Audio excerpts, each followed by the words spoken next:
wala kaana xam nga ndax noonu lañ koy waxee lu diine yi doyadi wala wane ni amuñu dara wala mënuñu dara waaye diine yi yàlla dafa wax ci alxuraan ni xéewal yi mu def ci àdduna daf ko defal nit ñi rawatina jullit yi ñu war koo di fàggu waaye buñ ko fàggoo ba pare nañ ko fësal ci lu àndul ak ngistal fësal gi nag mooy nga sol ci lu baax lekk ci lu baax tabax ci lu baax te tabax nag li ci jiitu mooy këru yàlla néegu yàlla muy jàkk yi kon suñu demee tey ba ñu am ay kuréel ci kuréelu jullit ñi di def lu mucc ayib ci néegu yàlla mu war a doon suñu fierté ñun ñëpp fii ci biir Sénégal waaye fépp ci àdduna dañuy dellu sant yàlla félicité leen ñaanal leen tam ndax lii ku ciy liggéeyloo sa bopp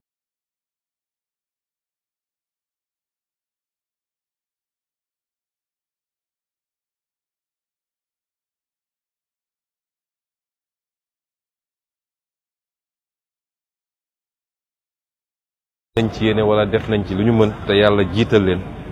ñu ngi ñaan yàlla barke bi fekk leen fi ñu tëdd it ndax lii dama naan sax dama koy misaal ci waqf mooy lépp loo def loo xam ne lu baax loo bàyyi la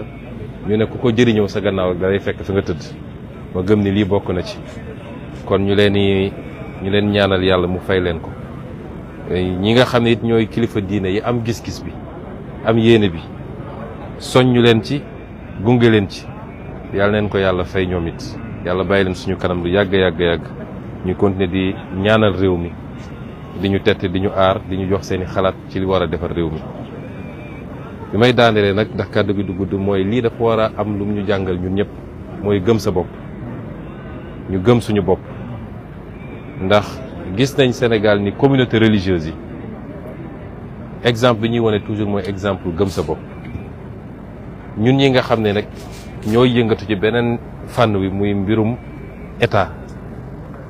ak mbirum lu ñëpp bokk ci mbirum àdduna exemple la war a doon ci gëm suñu bopp ni war nañoo mënal suñu bopp du lépp la ñuy tàllal suñu loxo di xaar mu jóge bitim réew bu ñu gëmee suñu bopp takku gëm liggéey yàlla mën nañoo defal lu raw lu kawe suñu jort te lii wone na ko ndax ñi ko def jéggaanewuñ ko fenn laajuñu ko kenn waaye nu ñu néew doole dërëmu taalibe yi dërëmu jullit ñi la ñu dajale di ci dugal ba mu jur lu mel nii nga xam ne tey ay milliards dugg na ci loolu di benn njàngat bi ma ciy jàngat bu am solo ñaareel bi mooy jub ak jubal président Bassirou Diomaye dafa wax jubal jubbanti ñu yónnee ñu ab vidéo boo xam ne xalif général des Tidianes def naa ay at ci gannaaw dafa waxoon lu mel noonu waxee ko sama dëkk fële ci xombal kon mu dem ba daje te ñoom ñaari yëgoowuñu waaye li muy wone rek mooy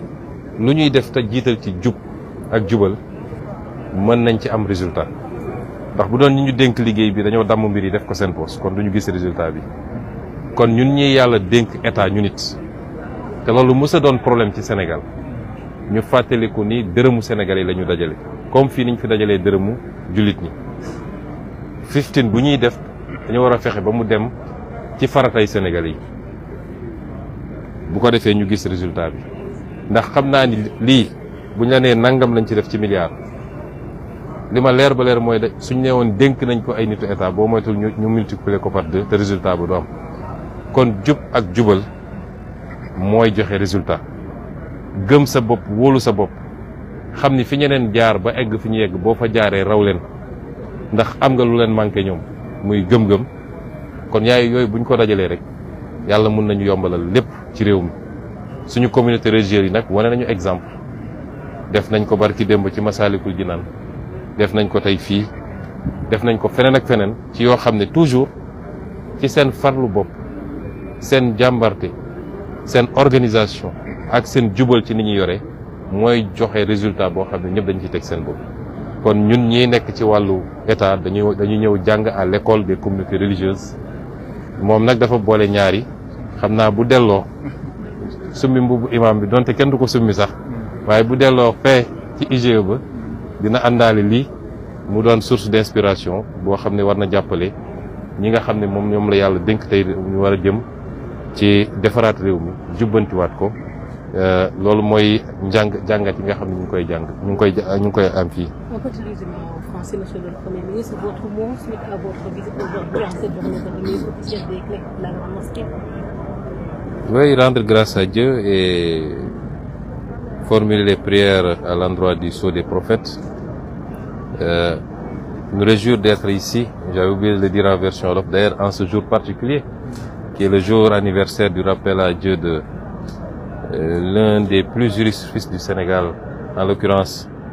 notre grand-père Abdoul Aziz Sy Dabakh. Et il est heureux que la remise de la clé de la mosquée coïncide avec la célébration de la naissance du prophète, mais coïncide également avec cet anniversaire extrêmement important pour nous tous par rapport relativement à la dimension de l'homme qui était Mame Abdou Aziz Dabakh. C'est beaucoup de choses qui coïncident en même temps aujourd'hui et qui donnent une symbolique particulière à notre présence ici au nom du président Bassirou Diomaye Faye, qui nous a chargé au-delà de notre présence symbolique ici de délivrer un message au Khalife général des Tidjanes pour réitérer tout son engagement à côté de nos communautés religieuses, de quelque obédience qu'elles soient, à être présent à côté d'elles, à les accompagner, puisque pour nous, il est temps de formaliser les relations entre le culte et l'État. Réitérer également toute sa satisfaction d'avoir été accueilli comme il l'a été il y a 2 jours ici à Tivaouane, et marquer sa présence pour cet important événement. Et au-delà, assurer toutes les communautés religieuses et en l'occurrence ici le Khalife général des Tidjanes de toute sa volonté à continuer à accompagner, à aider à finaliser les derniers réglages, puisqu'on est au dernier réglage, pour l'opérationnalisation parfaite de cet ouvrage qui suscite la fierté de tous les croyants. Au-delà, me réjouir aussi de l'accueil qui nous a été réservé par le Khalife et toute la famille de Seydi Hadji Malick Sy. Me réjouir de l'accueil également qui nous a été réservé par le comité, à la tête duquel se trouve notre grand frère Mamadou Makhtar Cissé. Les féliciter pour le travail qui a été fait, qui est impressionnant. Ce que nous avons visité est impressionnant et je le réitère encore, suscite énormément de fierté et d'envie même. Quand je vous envie, j'aurais aimé être là, dans ce comité, pour pouvoir bénéficier de toutes les grâces et vous dire que les ouvrages comme ça ne sont pas édifiés pour faire du tapalé. C'est une nécessité. L'islam n'est pas une religion de misérabilisme, de pauvreté. C'est une religion dans laquelle le Seigneur, à travers les versets du Coran et les hadiths du prophète alayhi salam, nous recommande d'aller à la conquête de toutes les richesses qu'il a essaimées à travers le monde,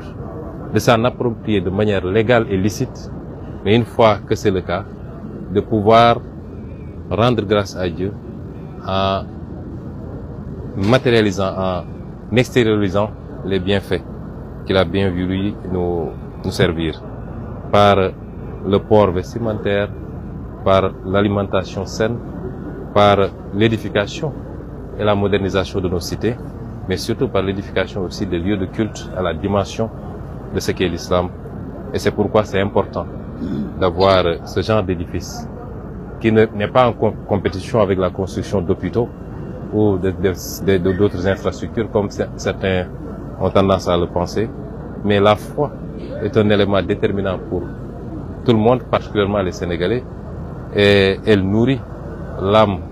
et la conscience des croyants. Il est important que cette foi puisse être vivifiée, magnifiée, aussi bien immatériellement que matériellement. Et ici, on est dans la vivification matérielle de cette foi. Et c'est pourquoi nous nous réjouissons et nous félicitons le comité, nous félicitons le Khalife général et toute la famille qui, pendant des années, n'ont eu de cesse de dans la persévérance et dans l'endurance, de continuer brique après brique à travailler à édifier cet ouvrage qui sera, à n'en point douter, un élément d'attraction au-delà du Sénégal et ce qui s'inscrit d'ailleurs dans le cadre de notre politique touristique de stimuler le tourisme religieux également. Et c'est pourquoi ici on a le spirituel qui vient rencontrer le temporel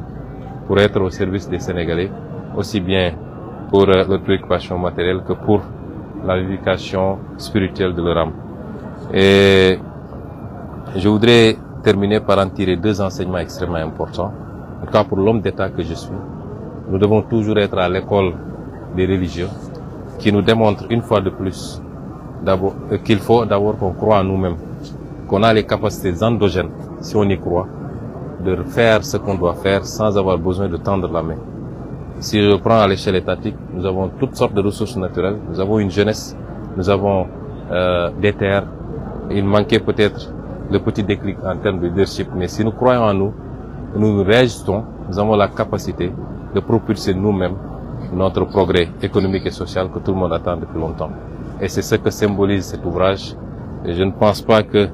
le khalife ou toute la communauté de qui que ce soit, c'est les contributions des croyants qui ont permis d'édifier cet ouvrage. Et le second enseignement qui est tout aussi important, c'est que tout ce qu'on fait dans la transparence, en mettant en avant les vertus de probité, d'intégrité, produit des résultats.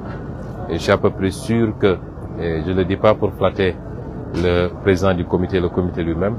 je suis à peu près sûr qu'ils ont beaucoup plus mis de leur poche plutôt que de